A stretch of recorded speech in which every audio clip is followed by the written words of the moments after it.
Hello my dear student, आप सभी का बहुत बहुत स्वागत है हमारे इस यूट्यूब चैनल पे। काफ़ी एक लंबा इंतजार करने के बाद हम दोबारा बैक हुए हैं इस पे। तो आज जो हमारा एक टॉपिक है वो ये है कि हम सिलेबस को समझेंगे। जो 2023 और 24 का जो सिलेबस है इंग्लिश लैंग्वेज एंड लिटरेचर के लिए फॉर क्लास 10, जैसा कि आपको दिख रहा होगा, उस पर हम चर्चा करेंगे। और आपका जो फोकस ये बनाना पड़ेगा कि आपको एक एक बात बहुत ही अच्छे से समझना पड़ेगा, बहुत ही अच्छे से उसको सुनना पड़ेगा। आपको टाइम भी हम देंगे, जिससे आप क्या कर सकते हैं, उसका स्क्रीनशॉट भी ले सकते हैं या फिर उसको नोट कर सकते हैं। लेकिन जो पॉइंटली बात मैं आपको बताने वाला हूँ वो ये बात है कि आपको जो है समझना है। देखिए, सिलेबस अगर हमको जानकारी है, अगर हमको सिलेबस पे पूरी पकड़ बन जाती है, सिलेबस हमको पता है क्या क्या आने वाला है हमारे इस सब्जेक्ट से, तो ज़्यादातर जो चीज़ें होती है वो आसान हो जाती हैं। हमको पढ़ने में भी वो चीज़ें बहुत जो डिफिकल्ट होता है वो भी इजी बन जाता है कि हमको सिलेबस में जानना क्या है, सिलेबस में पढ़ना क्या है। तो उसी सिलेबस पे हम चर्चा करने वाले हैं आपको। जैसा कि आपको पता है कि जो सेक्शन होता है इंग्लिश लैंग्वेज एंड लिटरेचर का, उसको 3 पार्ट में डिवाइड किया गया है। कितने पार्ट में? 3 पार्ट में। जो फर्स्ट होता है वो होता है हमारा रीडिंग स्किल, सेकेंड होता है राइटिंग स्किल विद ग्रामर, और जो थर्ड होता है वो होता है लैंग्वेज थ्रू लिटरेचर। इन सब की मार्किंग स्कीम भी की गई है। रीडिंग स्किल से जो हमारा क्वेश्चन पूछा जाएगा वो 20 मार्क्स का होगा। जो ग्रामर विथ राइटिंग स्किल से जो हमारा क्वेश्चन पूछा जाएगा वो भी होगा हमारा 20 मार्क्स का। और लैंग्वेज से जो क्वेश्चन पूछा जाएगा, लैंग्वेज थ्रू लिटरेचर से जो क्वेश्चन पूछा जाएगा वो होगा हमारा 40 मार्क्स का जो क्वेश्चन बनने वाला है। बात अगर हम करने जाए रीडिंग स्किल के बारे में, तो आपको पता है रीडिंग स्किल में हमारे आते हैं 2 अनसीन पैसेज।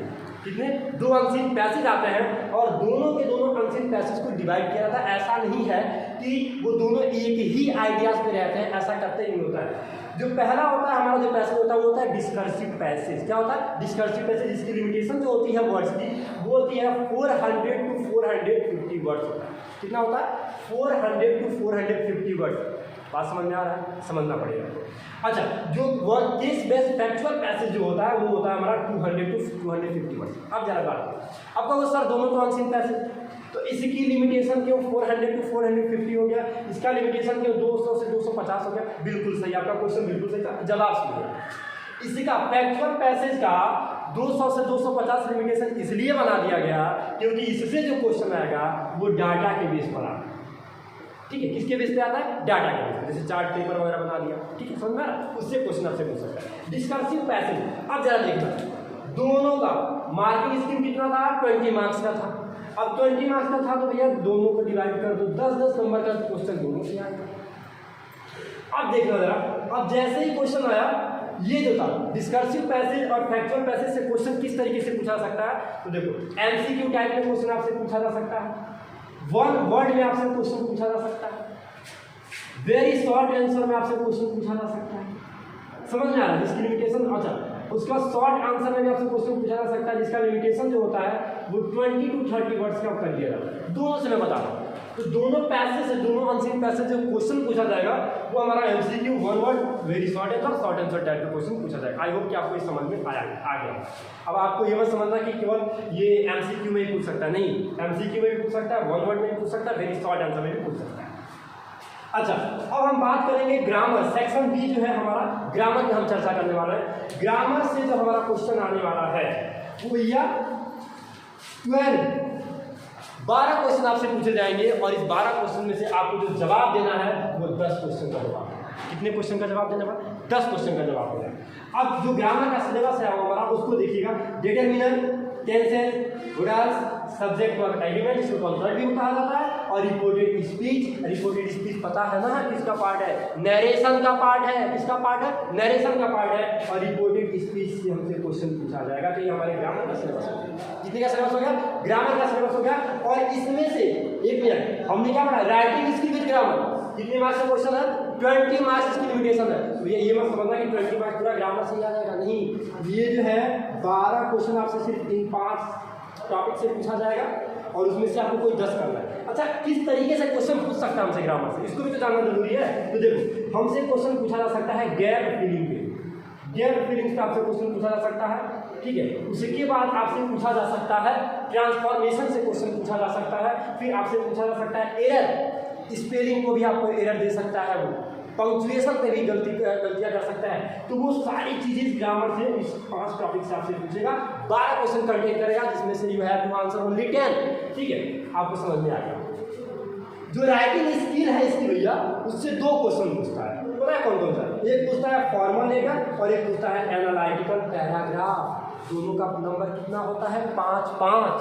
समझ में आ रहा है? तो फॉर्मल लेटर का जो पार्ट है आपको बताया भी होगा, फॉर्मल सब कुछ पढ़ाया जाएगा क्योंकि सिलेबस पे अब चर्चा हो गई है। आज से एकदम क्लासेस कंटिन्यू रहेंगी आपकी। फॉर्मल लेटर से जो क्वेश्चन पूछा जाएगा भैया, जो सबसे इंपॉर्टेंट है वो है तुम्हारा लेटर टू द एडिटर। क्या आपने पढ़ा? लेटर टू द एडिटर से क्वेश्चन पूछा जा सकता है। 3 तरीके से क्वेश्चन आते हैं फॉर्मल लेटर से। लेटर टू द एडिटर आ सकता है, कंप्लेंट लेटर आ सकता है, या फिर इंक्वायरी लेटर आ सकता है। तो चांसेस जो होती है ना सबसे ज़्यादा वो होता है तुम्हारा एडिटर पे कोई 2 क्वेश्चन पूछा जाएगा, दोनों में से किसी एक का जवाब देना है, जिसकी जो मार्किंग स्कीम होगी वो होगी आपकी 5 मार्क्स। आगे बढ़ते हैं एनालिटिकल पैराग्राफ की हम बात करते हैं। एनालिटिकल पैराग्राफ, एनालिटिकल मतलब एनालाइज करना, एनालिसिस करना। अब एनालिसिस करना मतलब बार ग्राफ से क्वेश्चन आ जाएगा आपका। समझ में आ रहा है? जैसे मान लो पाई चार्ट से क्वेश्चन आ जाएगा और क्वेश्चन में कुछ जैसे आपको पता होगा ये पाई चार्ट बन गया और ये देखो 30% 20% ऐसे क्वेश्चन को आपको एनालिसिस करना है। कैसे एनालाइज हम करेंगे इस पर भी चर्चा करेंगे। तो इस पर आपको 5 नंबर, तो जो क्वेश्चन होगा 5 नंबर का क्वेश्चन है। तो ये हो गया हमारा आंसर, मतलब रीडिंग स्किल और ग्रामर का सिलेबस। आई होप आपको समझ में आ रहा होगा। आराम से समझिएगा, बार बार वीडियो देख के समझिएगा, समझ में बिल्कुल आ जाएगा। अब देखो सेक्शन सी जो है हमारा लास्ट सेक्शन, वो हो गया literature, language through literature. 40 marks का क्वेश्चन आता है भैया इससे। अब देखो पहला जो होता है 5 नंबर का, 10 की अगर हम बात करें तो रिफरेंस टू द कंटेक्स्ट, समझ रहे हो? ये सीन पैसेज है, तुम्हारे सिलेबस का आएगा। मतलब कोई प्रोज या फिर कोई पोइट्री में से कोई 2 क्वेश्चन देगा, उसमें से आपको जवाब देना पड़ेगा। एक कोई पैसेज होगा, सीन पैसेज, और उसी से क्वेश्चन आपसे पूछेगा। वो भी हमारा MCQ टाइप में भी हो सकता है, वेरी शॉर्ट आंसर में भी हो सकता है, 1 वर्ड में भी ये क्वेश्चन हो सकता है। समझ में आ रहा है आपको? और एक क्वेश्चन हमारा पोइट्री से भी आने वाला है।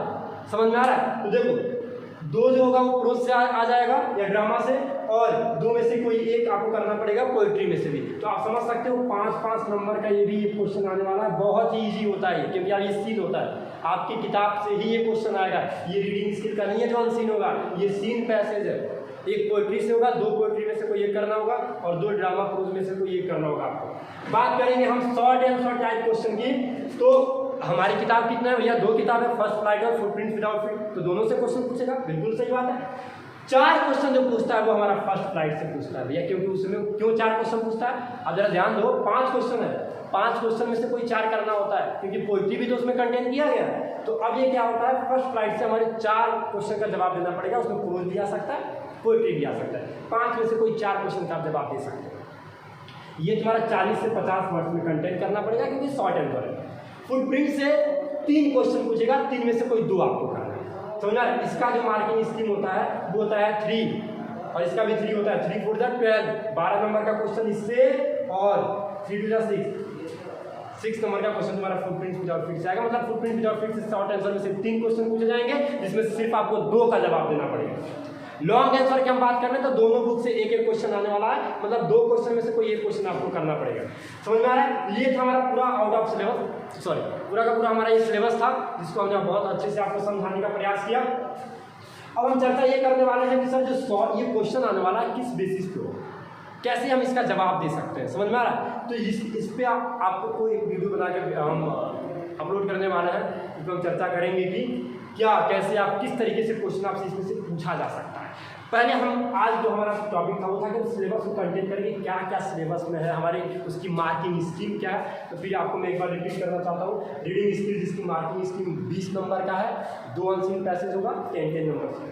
फिर राइटिंग स्किल्स विद ग्रामर होता है 20 मार्क्स का, इसमें से 12 में से कोई 10 क्वेश्चन आपको करने होंगे, और 5-5 नंबर का होगा हमारा लेटर और analytical paragraph. Language through literature की हम बात करें तो 40 मार्क्स का क्वेश्चन, 40 मार्क्स का हमारा क्वेश्चन आने वाला है, जिसमें से दोनों किताब 5-5 नंबर का सीन पैसेज 10 नंबर, और उसके बाद 4 short answer from first flight, और 2 क्वेश्चन हमारा होगा वो जो होगा हमारा फुटप्रिंट विदाउट फिट, और एक लॉन्ग आंसर होगा। और लॉन्ग आंसर का जो मार्किंग स्कीम होगा वो 6 नंबर का होगा। आई होप कि आपको समझ में आ गया। 6 12 तो 18 30 और 30 10 40। तो इस तरीके से हम अगर आपको सिलेबस अच्छे से कंटेंट करना, सिलेबस में बहुत ही मजबूती से आपको उसको कैच करना पड़ेगा, उसको समझना पड़ेगा। तो आपको आई होप कि आपको ये वीडियो बहुत अच्छा लगा हो और आपको समझ में भी आ गया होगा। तो मेरा आपसे ये रिक्वेस्ट है कि आप इसको पूरा एंड तक आप इसको देखें, इसको समझने का प्रयास करें। जहाँ नहीं समझ में फिर वीडियो को पॉज करो और कमेंट में जरूर बताओ कि कौन सी ऐसी टॉपिक थी जो तुमको अभी तक समझ में नहीं आया होगा। Thank you very much.